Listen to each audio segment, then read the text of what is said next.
Hello everybody, welcome to the Midstate Mitsubishi YouTube channel. We're going to be doing a short demonstration on wireless Apple CarPlay and the difference between that and Bluetooth.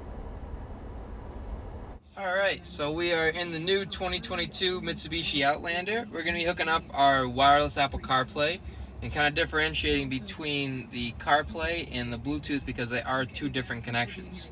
So first you'll notice this is brand new, so we got this nice screen cover on there. We're just going to temporarily peel that back just so you can see what I'm doing here.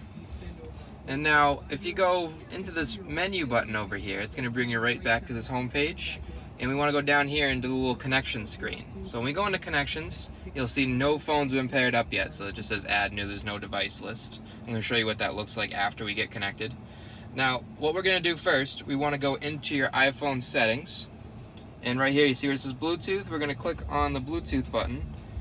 And you're going to kind of just scroll down. You can see I've hooked up plenty of devices on here. And when we hit add new on the screen, we're going to eventually see Mitsubishi Motors pop up somewhere at the bottom here. So you can click on Mitsubishi Motors. See that hooking up? It's going to ask the pin matches. The pin always matches. Don't worry about that. Allow contacts. That's up to you. Now any second, the phone's going to be asking me if I'd like to use CarPlay with this device because this is Apple CarPlay compatible.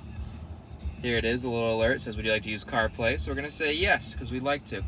Now you'll see the car up here is also going to ask me, yes, I'd like to use CarPlay. And it's going to ask you, would you like to turn on the vehicle's Wi-Fi? Now the vehicle does have Wi-Fi, but it's not, don't get too excited, it's not a hotspot. It's actually just for CarPlay, because CarPlay is too strong of a, there's too many files to be used through Bluetooth. Bluetooth's not strong enough of a connection to work. So we're going to say yes, we'd like to enable Wi-Fi. Now it's connecting up any second here. It'll load here for a minute, that's completely normal.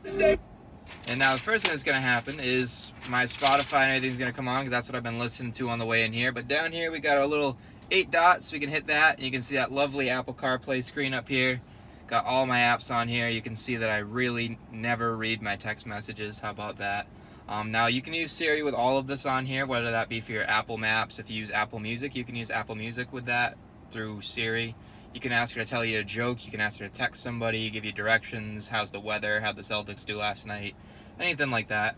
And you can enable her by pressing and holding here until you hear that audible beep, or I can go down to my voice command button on the steering wheel, I can also press and hold it until she beeps at me. So that's your CarPlay right there. And now if you want to get out of CarPlay, it's very easy. You can either scroll over and find the Mitsubishi app, or you can hit the menu button down here. And when you hit menu, it gets you right out of here, back to your home screen. You can see on here now, where it said phone before is now replaced with Apple CarPlay because I'm hooked up for Apple CarPlay and not Bluetooth. So you'll see if I go back to my connection screen over here, we have Jacob's iPhone, it's connected, and there's a little C button which is lit up blue on there.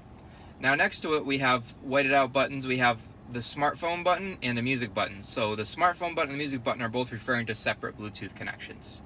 The smartphone being calling Bluetooth, the music note being Bluetooth audio.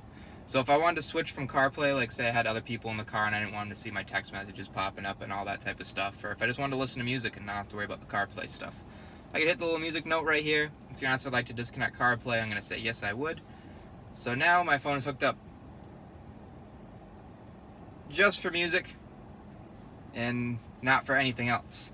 If I'd like to hook up Bluetooth calling, I can hit this little button right here, and now I'm connected for Bluetooth audio and calling.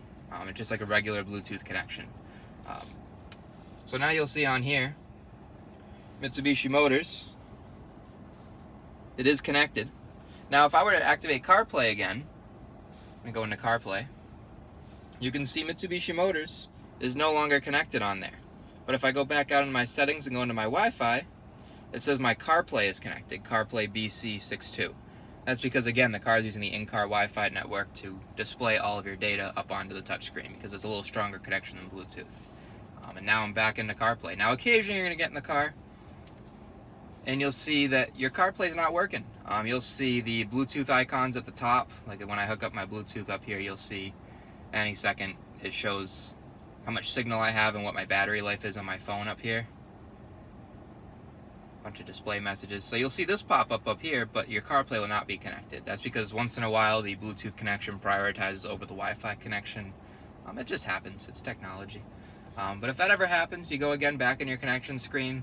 You just hit the little C button over here, and it will hook itself right back up. Now, if you're ever having trouble with your Apple CarPlay, the best thing that I recommend doing is just going into your little information button here, and you can always delete your device, and then you have to do the same thing on your phone. You go into your Bluetooth settings over here and delete your device on there, and you follow the same steps and rehook it up again. 95% of the time that solves the problem. I don't know what it is about it, but it does work. My people come see me like once a week at least for that, and that always fixes the problem. But thanks for coming to my Mitsubishi talk, and we'll catch you next time.